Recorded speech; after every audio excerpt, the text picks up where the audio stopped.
जीत जाओगे, जीत जाओ। हमारे हृदय की बात समझ लो, ये माया का ऐसा आकर्षण है कि ऐसे कभी कोई करके निकल ही नहीं पाया। मुझ में ताव दे के कोई नहीं निकल पाया।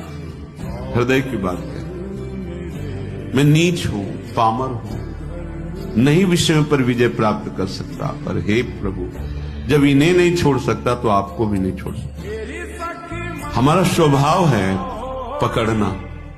जब हम काम, क्रोध, लोभ, मोह, मन, मत्सर नहीं छोड़ पाते नाथ, तो आपको कैसे छोड़ देंगे?